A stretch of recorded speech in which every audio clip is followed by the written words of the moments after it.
அலி இப்னு அபீ தாலிப் ரலியல்லாஹு தஆலா அன்ஹு அவர்களிடத்தில் கேட்கப்பட்டது, அலி அவர்களே, இந்த பூமியில் எது மிகவும் சக்தி வாய்ந்த விஷயம் என்று கேட்ட பொழுது அலி ரலியல்லாஹு தஆலா அன்ஹு அவர்கள் சொன்னார்கள், அல்லாஹ் இந்த பூமியில் மலைகளை அல்லாஹ் சக்தியாக படைத்திருக்கிறான். சொன்னார்கள், இல்லை, அந்த மலைகளை உடைக்கக்கூடிய இரும்பை அல்லாஹ் படைத்திருக்கிறான். வாக்குவல் ஹதீத், இரும்புதான் மிக சக்தியானதாக இருக்கிறது. இல்லை, அந்த இரும்பை கரிக்கக்கூடிய நெருப்பை அல்லாஹ் சக்தியாக படைத்திருக்கிறான்.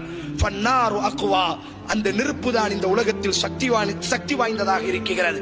சொன்னார்கள், இல்லை, அந்த நெருப்பை அணைக்கக்கூடிய வல்மாஉ அக்வா, தண்ணீரை அல்லாஹ் படைத்திருக்கிறான். தண்ணீர் தான் மிக சக்தி வாய்ந்ததாக இருக்கிறது. இல்லை, அந்த தண்ணீரை சுழல வைக்கக்கூடிய வர்ரீஹ் அக்வா, மேகத்தை அல்லாஹ் படைத்திருக்கிறான். அந்த மேகம் தான் சக்தி வாய்ந்ததாக இருக்கிறது.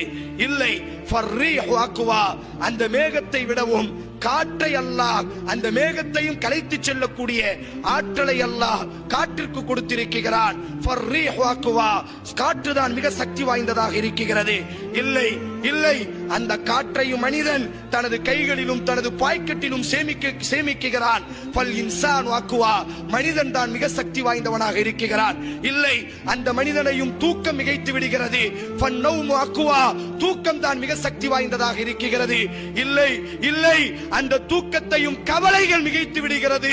வல் ஹம்மு அக்வா, கவலைகள் தான் இந்த உலகத்திலேயே மிகப்பெரிய சக்தி வாய்ந்ததாக இருக்கிறது. யாரை அல்லாஹ் சோதிக்க நாடுவானோ அவர்களின் மீது அல்லாஹ் இந்த கவலை என்ற தனது பட்டாளத்தை அல்லாஹ் சாட்டி விடுவான்.